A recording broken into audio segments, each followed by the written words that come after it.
Well, hello there, my friends. Chris Marcus here with you for Arcadia Economics. Welcoming you on in. I am joined by David Stein. And today we're going to be talking about the silver mining side of the silver market. And with prices lower than seeming fair value to many out there, excited to have David Stein of Kuya Silver joining us today on another day of prices on the lower side for silver. So, David, glad to have you on in here. And how are you today, sir? I'm doing fine, Chris. All things considered, thank you for having me. Well, good to have you here. And certainly, actually, before we dig in even to some of the news and the supply side, maybe you could give us a quick 1 or 2 minute version because on behalf of Kuya, you recently kind of did the equivalent of buying on the dip on a company level, which certainly I know a lot of. I was buying options on silver miner options on the dip on a personal level, which of course is not licensed financial advice. But David, could you give us a quick rundown of the recent deal, and we'll come back and maybe take some questions on that before our time is done today. Yeah, you raise a good point, Chris. Last week we announced that we had acquired some ground right around our mine in Peru, around the Bethania mine. So pretty, very, very strategic acquisition for us. And so basically we acquired 1,800 hectares of additional land. But in particular, among that, the most important part of it would be there's several hundred hectares immediately around the Bethania mine that we acquired. And also we have now sort of a contiguous land package going from Bethania all the way to our other target, which is Carmelita, which we've mentioned earlier, which is a historical mine that's only 3 kilometers away from Bethania. So we now have a much bigger land package. And I think, more than it just being bigger, it's much more highly prospective than what we've had in the past. It's having stuff immediately around the mine is very, very exciting for us because we know where our mineralization is trending and we know where we can explore. And so these are relatively easy targets for us to follow, and we're really excited about it. Well, I appreciate that, David. And, I get it that there's some people that wake up, they see the price down, they're frustrated, rightly so. Although having been there, and I mean, as you do that long enough, and eventually you're in year 4, year 5 of getting ticked off every day, and I think hopefully we switch to, all right, given the way the world is, how can I interact with it, use this to my advantage, and I think that you're doing that. Let's take because it's not the easiest environment to mine for silver, obviously, but let's take a quick look at the silver price before we dig into what options some of the mining companies do have that they can respond with. Here you can see quite an interesting chart. Apparently the volatility in the silver price has settled down today right around the 2350 level, where you have a lot of stop orders placed. And David, you can tell me if you know of anything on the supply side. I'm guessing that this move here in the midst of 5 regular non-transitory 5% plus inflation prints, a government in the U.S. I don't know if I'm allowed to make Canadian government jokes. Doesn't sound like it's going much better there. An empire that looks like it may have finally run out of cash, yet shockingly, right leading into options expiration, which was yesterday on the COMEX, you see this dive, which kind of fell in line with the option structure, as I've detailed in previous months. Was this more just meaningless paper shenanigans, or was there a big shift and someone found a new truckload of silver yesterday out there on the supply side? There were no truckloads yesterday. In fact, if anything, there's been some recent supply disruptions in silver. Obviously you don't see it affecting the market as the silver price continues to go down, but yeah, there's been no new supply coming on stream. Okay, because certainly if we look at the gold chart, we see that that same dynamic would have had to have happened there. Outside of that, as best as I've been able to figure in my 20 plus years studying the financial market and 12 in the gold and silver space, otherwise this would be just like Bart Chilton said it, where you see the metals simultaneously hammered at the same time, same chart pattern there.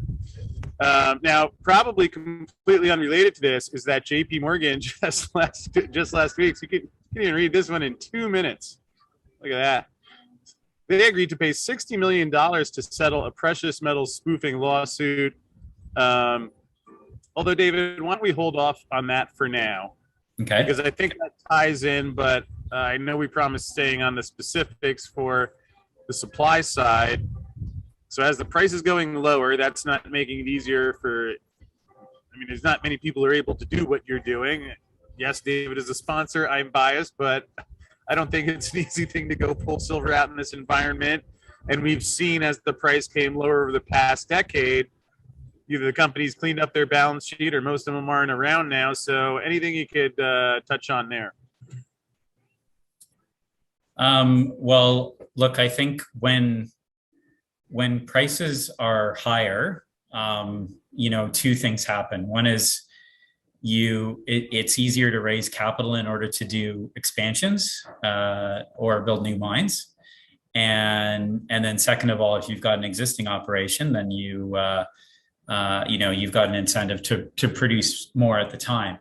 What I think we've been experiencing now, and frankly for most of the past several years, is more of the opposite of that, where it's difficult to get to finance growth in the mining space, and you're not, there isn't a whole lot of incentive to produce a lot more. I mean, unless you've got to pay debt or there's some sort of gun to your head to do that. So.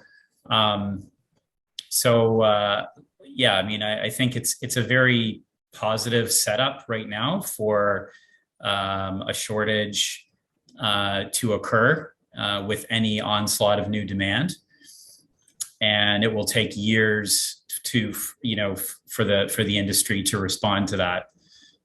So regardless of whether we go to 30, 40, 50, 100, it takes years for the industry to respond with more silver production. And that really won't change no matter what the price is.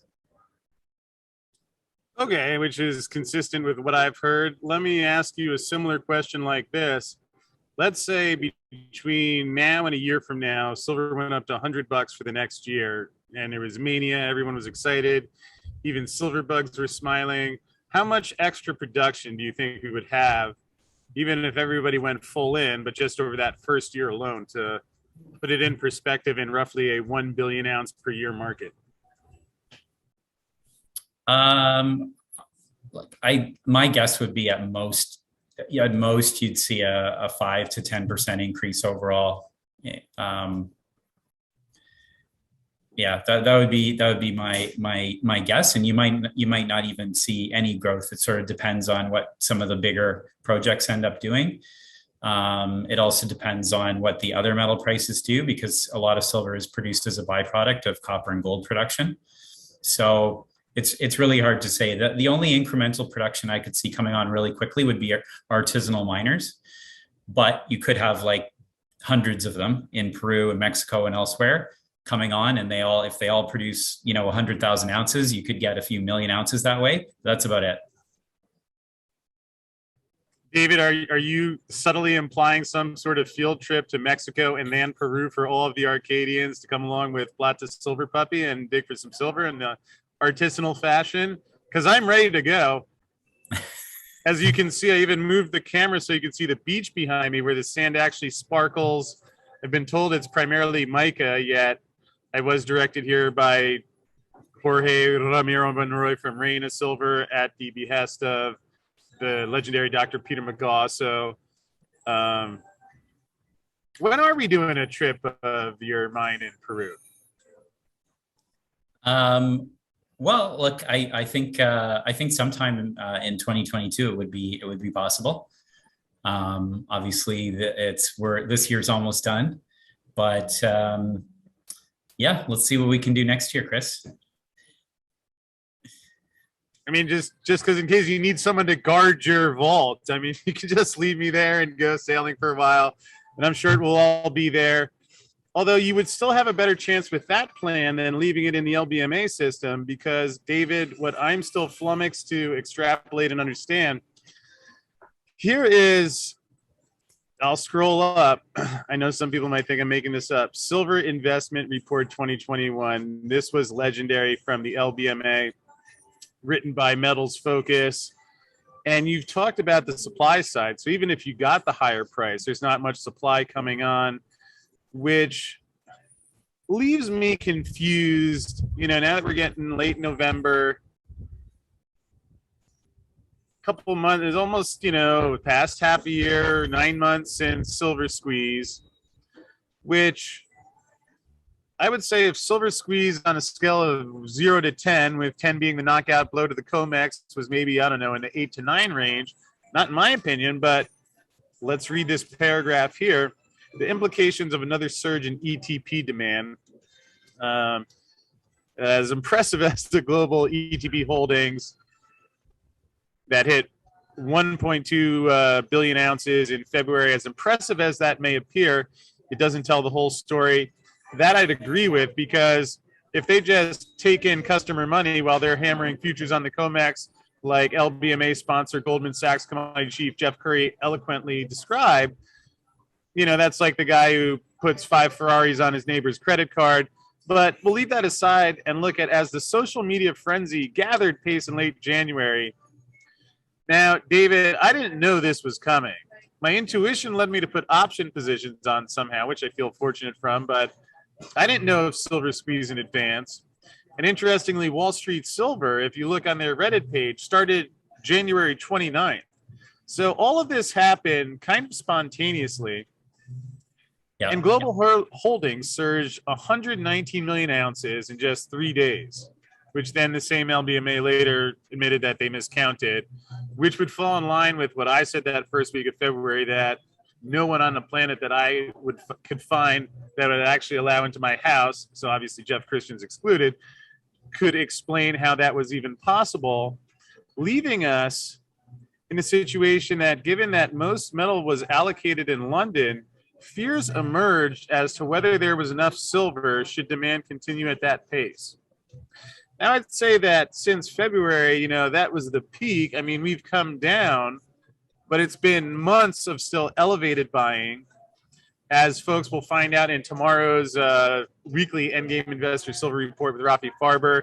Coin premiums actually just recently spiked, which happened before many of these other times where the price spiked.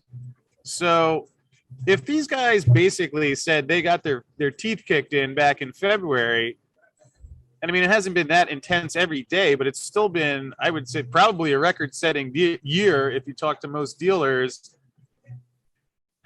Where does this leave us when you match that with what you've said about the supply side? Well, you know, I think the coin premium thing is really important, because at the end of the day, you know, if people can get their silver at the current price, then there must be the supply for it, right?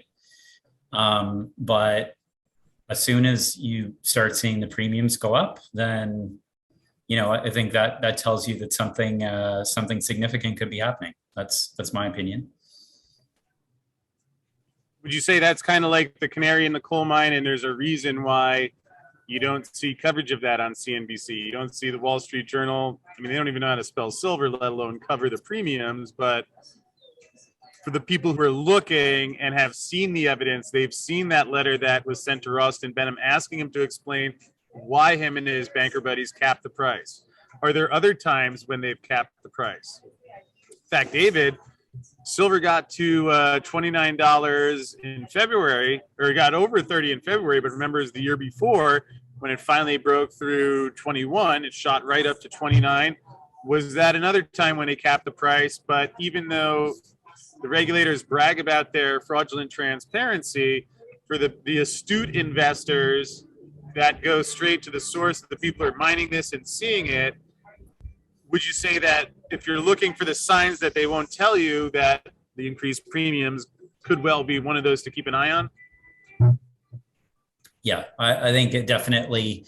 I think the premiums are important. It's not the only thing to look at, but it is really important.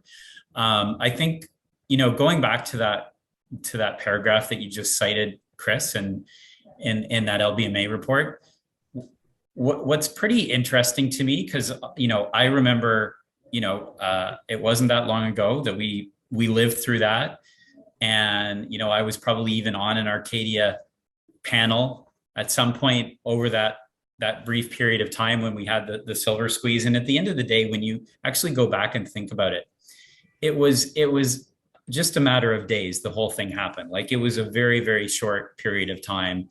And in a way, it's kind of funny that we still obsess over it, in the way that we do, because honestly, 3 days of buying or whatever it ended up being is nothing compared to what a real bull market looks like in silver.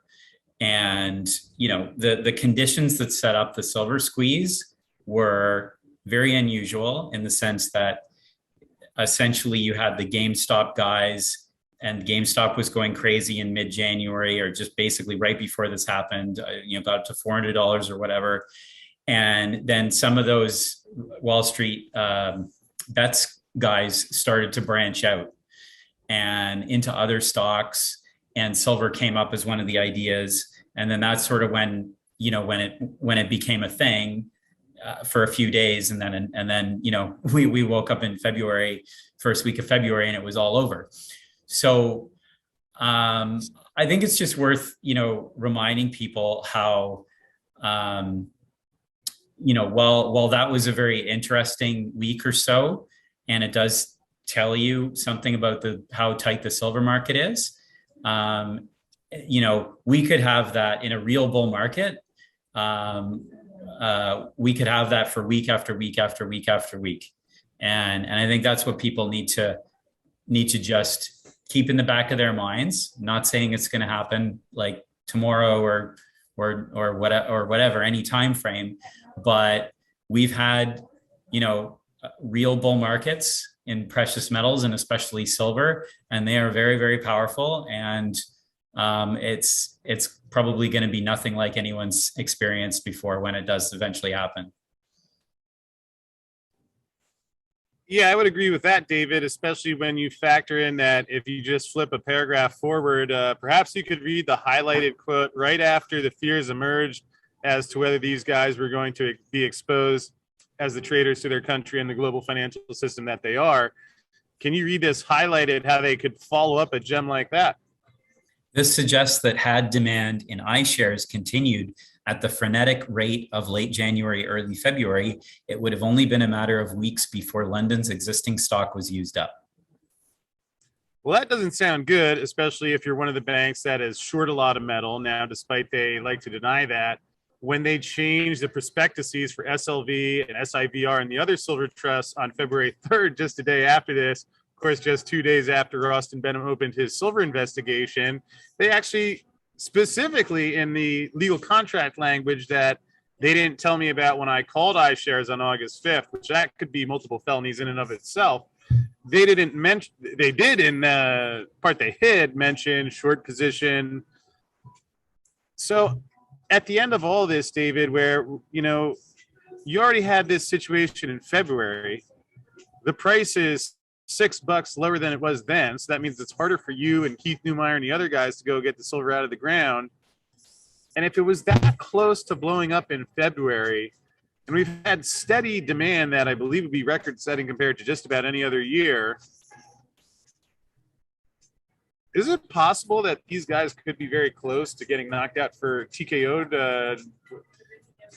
What if people said, hey, well, why don't we study what happened last time, and just from a simple marketing exercise? If some of the bullion dealers said, all right, well, nobody knew this was coming, and this almost knocked these guys out and stopped them from stealing money out of the mining executive pockets, stealing money out of the investors' pockets, from Ross Benham stealing money out of your shareholders' pockets.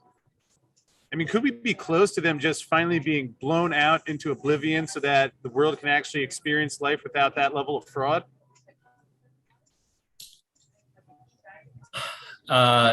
Yeah, I do. I think we are close. I think another thing that sort of helped manage the inflow, the illiquidity, was the fact that um, you have these trusts. A lot of the buying of silver was not physical silver; it was in these basically exchange traded products, and so I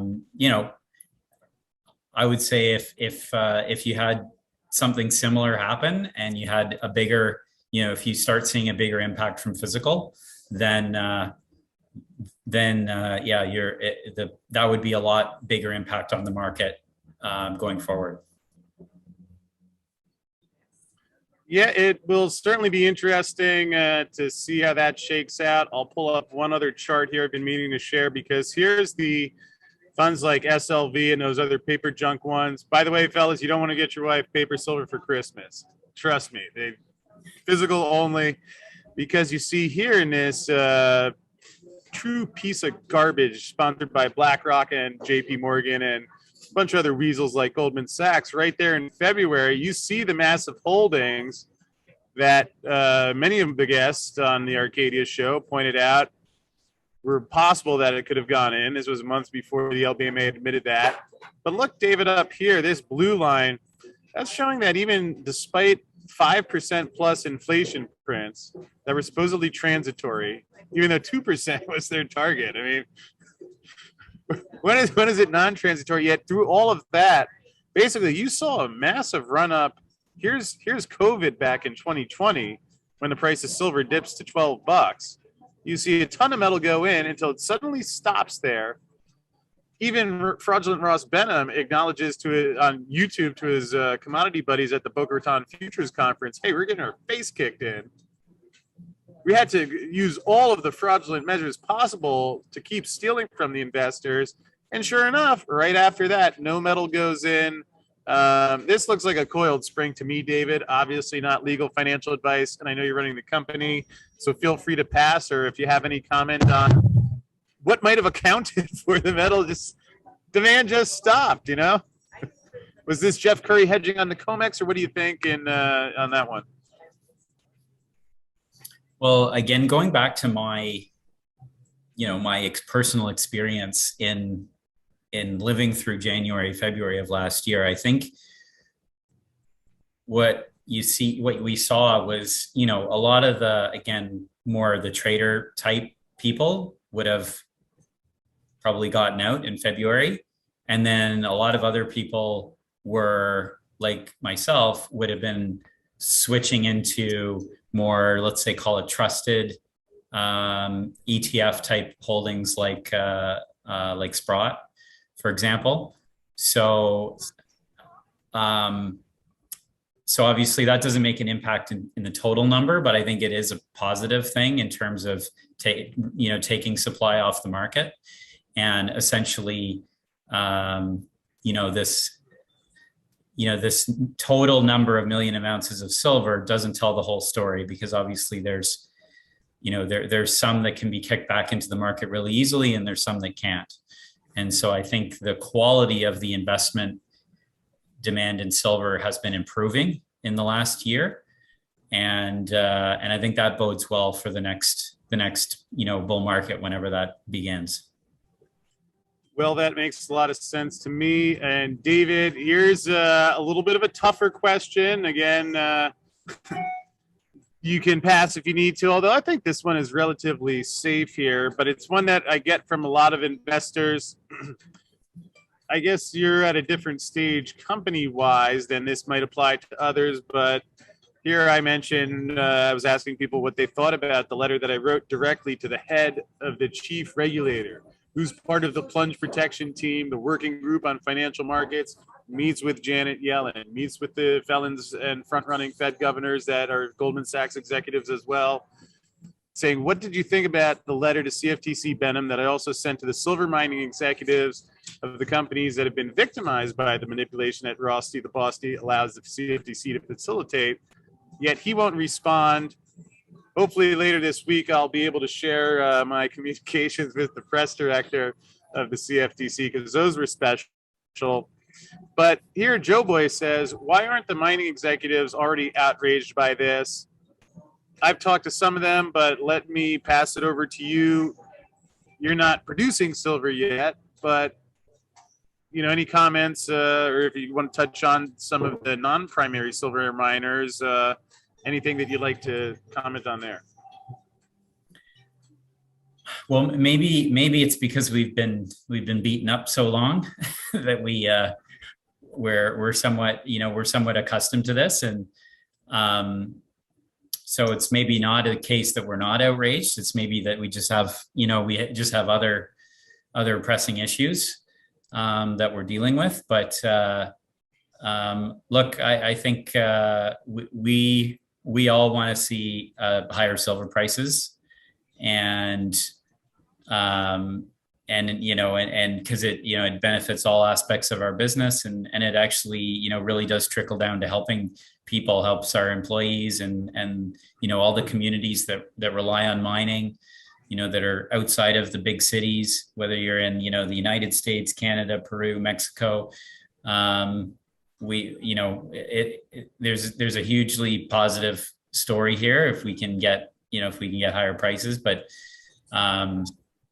anyway, in the meantime, we just continue to plug away, and with my company specifically, we're myself and my team, we're working hard all the time, no matter whether the silver price is $18, $20, or $25 or whatever. We're busy developing our project and doing exploration, making our resources bigger, and that's sort of where we're at. And then, of course, once you're a big, if you're a really big company and you have, better access to working capital through your cash flow of your mines, then you have a lot more flexibility as to what you can do or not do with respect to selling silver, and maybe putting a bit more pressure on the market. Yeah, David, I appreciate that, because it's in line with most of what I've heard, most of the executives, where it's like a lot of them, they're focused on running their business. I'm fortunate I had a background directly on a trading post, so certain things I'm more experienced and be able to see and have focused on. And with that said, I would mention, and I personally thank you, you've been one of the people. You are Kuya Silver, you're running Kuya Silver, and you personally have been one of the people supporting my research and allowing us to continue doing this. So I would say that you've been doing it on that level. And then, as you mentioned, and perhaps a good time to dig into the recent acquisition where, A, you found someone who has fun chasing after the banks, and B, you're also buying on the dips. So I have the press release pulled up here. Why don't you walk us through this? And folks, for everyone watching at home, if anyone has questions on the deal, why don't you start firing those in now? Well, if you scroll down to the map, Chris, that's probably the best thing to look at. Actually, you can even click on it; it makes it bigger. Yeah, there you go.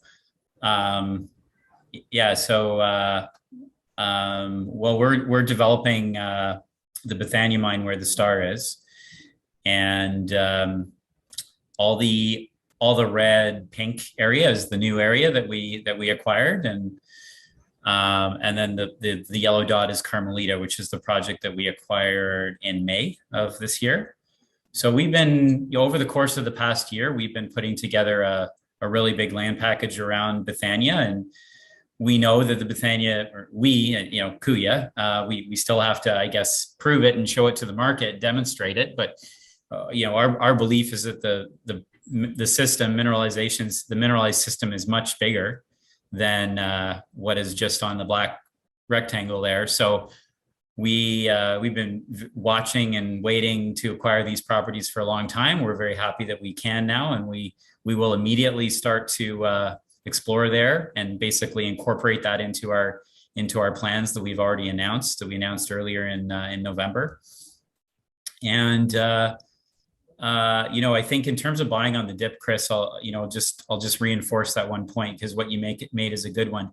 These particular properties that we just acquired, were done by way of an auction process because it was essentially open ground that had multiple interested companies, a lot of interested companies. So the way they essentially break the tie in Peru is they run an auction process. And I think the fact that the market is relatively I don't know if weak's the right word, but we're certainly a long way off from a rip roaring bull market. That's allowed us to get these properties, I think, a lot cheaper. I think if the market, if we were in a in a real silver bull market, then we probably would have been paying 3 or 4 times what we paid for these properties. So we're very, very lucky to we're fortunate to have that opportunity, and now we have them for as long as we want to keep exploring and making the minimal annual property payments. We can keep these basically forever. So it's an amazing opportunity for our shareholders, I think. Yeah, David, I like something you touched on there, because in a world where if you even suggest $40 silver to people, they look at you like you're shooting aliens on the weekend. Yet, if you're of the school of thought that, all right, maybe I don't know when, but I think it has to go significantly higher than that. I've thought about how, I mean, if producing silver miners said, hey, we're selling our mines and we're going to buy, out of the money $50, $60 cost of production assets, they'd probably get beaten up by their shareholders. Yet for someone who's a student of tail risk and looks at some of those possibilities, it's interesting, that while the price is lower, you got a much better deal on a package of land where you don't even have to go that far out of the money, but you expanded what you have there. And get anything on that you could touch on? Well, yeah, I mean, I think, Chris, what you're sort of going after there is whether or not there's any value to high cost production or anything like that, which is not our situation. We're expecting to be a low cost producer, but in the same sense, I guess there's a cost of time, because we're not in production yet. We're looking to be in production some later next year. So in a way, we are there's a similar call option kind of scenario with a company like Kuya. It's just instead of it being high operating costs, we have time and I guess additional risks to the fact that we're not in production right now. So I guess what I'm saying is I think we're both saying the same thing, maybe in different ways. But if you are to buy, and I won't even say Kuya, but if you are to buy, a company that is going to be producing soon and still has a lot of risk priced into it, i.e. a very low share price, low valuation, and then we do have $40 or $50 silver, well, I think you'd see a pretty incredible gap in terms of the new valuation versus the current valuation. Yeah, and hopefully I'll have some call options on when that occurs. David, we have a couple questions coming in. The first one you touched on a little bit there, but Chad Lickenstein says, what is your timeline? What stage is the company in? Any details you could share on that? Sure. So we have a past producing mine on our property where the yellow star is, called the Bethania mine. And our plan really is since the beginning has been to make some improvements to it and put it back into production. So that's still the plan, and we're looking to do that and be back in production later next year. Would be the plan. There's a bunch of things we're working on in the meantime to get there, including a brand new mill that we want to construct at site that will lower our costs and allow us to produce more metal and allow us to get better recoveries of the metals, including the silver that we produce there. So that's what stage we're at. In the meantime, while we're doing that sort of mining, engineering related work related to redeveloping the Bethania project, we do exploration at the same time. So we're trying to give investors sort of the best of both worlds, where they're getting the exploration resource growth at the same time as the development, de-risking a development project and getting into production, so that we can make cash flow ultimately. That's where we're at. Alrighty, and David, we have a couple people asking about core sample numbers, drill cores for the new property. Jeff McCarthy says, "Give me a shovel and 40 million." He's in to help dig it out of the ground. But anything you can talk about the numbers there? Okay, well, I'm not reading the questions exactly, so I'm not sure if I'll answer them appropriately, Chris. But we announced a drill program in July that we completed our drill program and announced all the results in July. From our phase 1 drill program at Bethania. That data goes into the calculation of a resource estimate, which we are wrapping up shortly, and will announce, of course. And then in terms of the next level of work, what we're doing, we're back on site right now. And what we're doing is we're doing some work right on surface, because all of our veins we found come right to surface. So we feel like we can sample those. We can get a lot of really good data very quickly and cheaply. And then with that new data of where all the veins are, and maybe some new zones we're expecting to find in the Hilltop area, which was another discovery we made earlier this year. And then also now extending off the property to the north and the south with that new property that we just acquired as well. We now have to sort of add that to the mix as well in terms of our game plan going forward.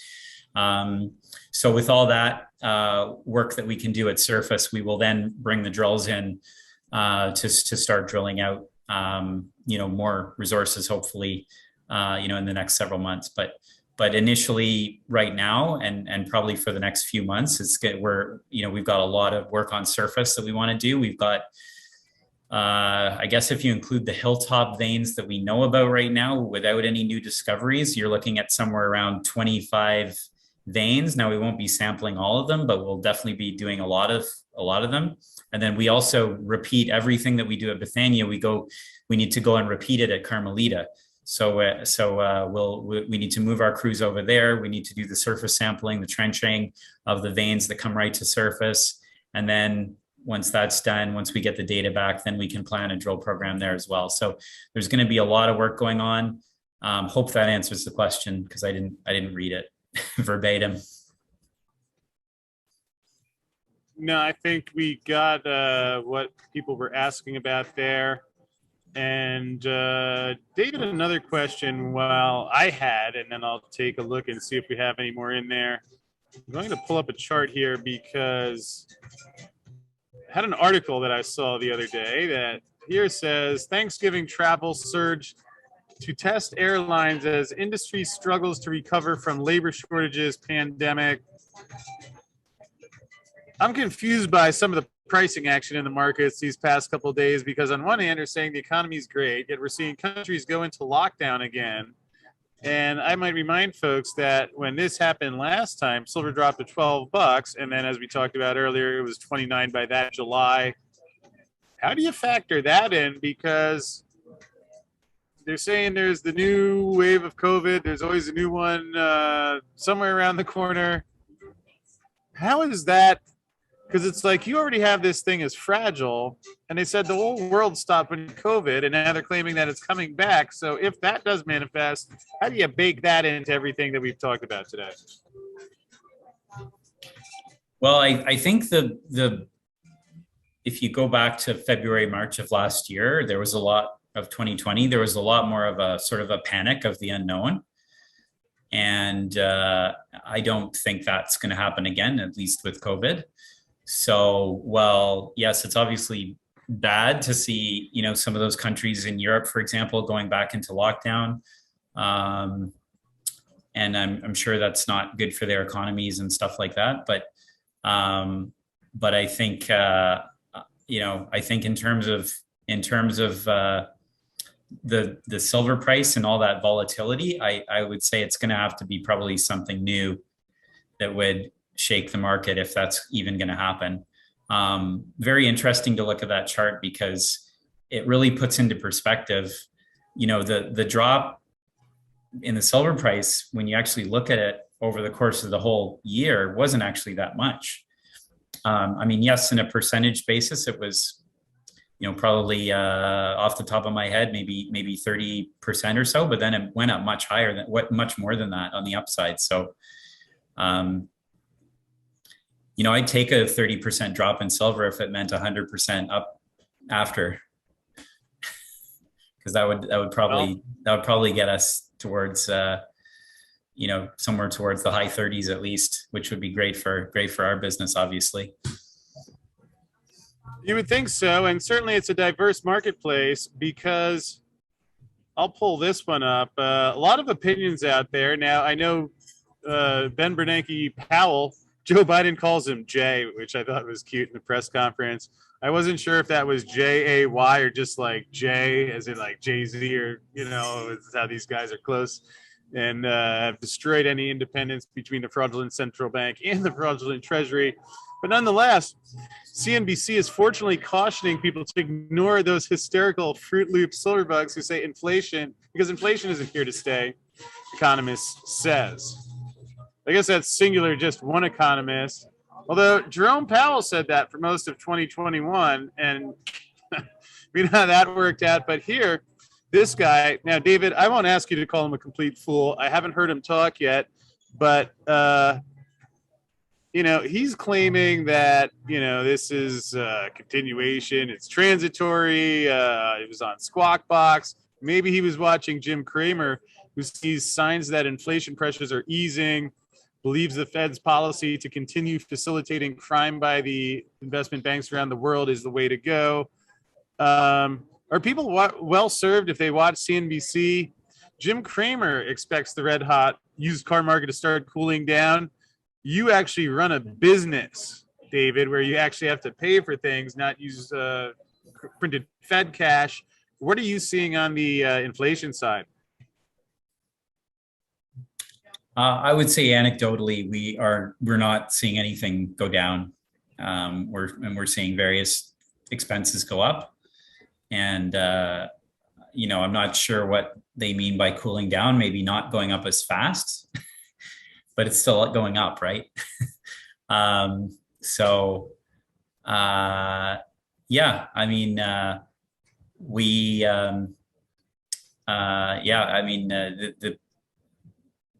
we'll see what happens in 2022, but I certainly see prices seem to be creeping up everywhere, and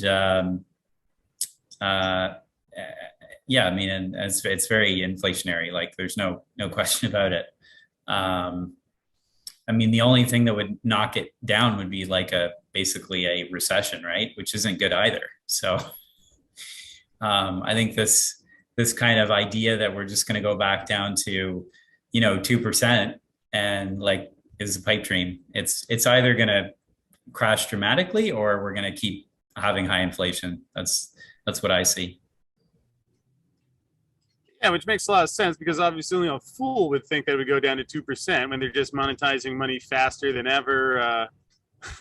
But hey, as Wall Street's still around, as long as they're there, I mean, I'm sure fools will emerge, as we have seen. But David, fortunately, representing kind of like an antidote for Wall Street. So if you don't like having your savings melted down, having the rest of it stolen every couple of years and then ignored until you write a new check, fortunately, you've navigated through all this. You didn't waste your time going to MBA like I did. You were actually learning real applicable things. Now you figured out how to run a company in the midst of all these shenanigans. So can you let folks know where they can find you as I pull up the website, and any other parting thoughts that they should know today? Well, yeah. So you did the work for them, Chris. This is the best way to start. To find out and get a hold of us is the website, and you can see there's a sign up at the bottom there for our updates, and you can also contact us directly, book a meeting if you want to hear more from one of us live, one-on-one. And yeah, so we're very, very open, and we've got a lot of different venues on social media that you can tap into as well. Twitter, Facebook, Instagram, LinkedIn. So yeah, by all means, we look forward to hearing from anybody who's got an interest and wants to learn more about Kuya. Parting thoughts, I guess, would be just that. Look, I'm at the end of the day, my background is in investing, much like yours is, Chris. Yes, we've taken different paths to get here, and now I'm running a mining company, but which I founded, and I'm a huge investor in. But I see, number one, a great opportunity to deliver growth in mining. And that's what's what we're building with Kuya.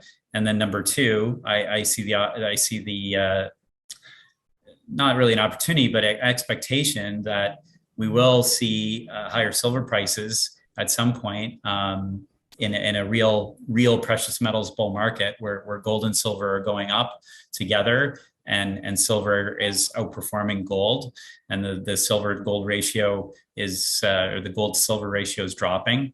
That's what we're expecting to happen at some point in the next few years. And our company is really well positioned to take advantage of that, because we've got great assets, we've got near-term production, might even be in production by the time the real bull market happens. So we're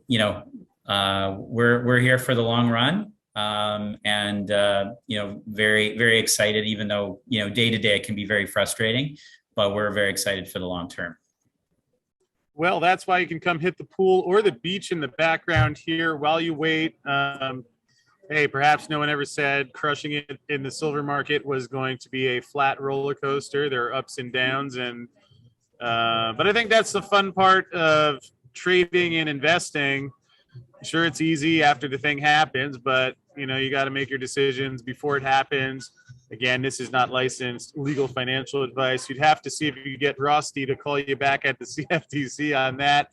But David, thank you for joining me, and thank you for your support, certainly of the show, but also doing what you have the ability to do to stand up. I mean, I made my life around this quest in many ways, and appreciate your support of what we've been doing here. And also, again, let me pull up one last time and say congratulations on the new deal, because especially, you can't control the silver price, but on a company level, basically you got an asset for a lot cheaper than it would have been. And since, like you said, you position the company so you can stay in business despite what the COMEX does, I'll be looking forward to seeing how that plays out over the coming years. So thanks again for joining us here today, David, and we'll look forward to checking in with you again soon.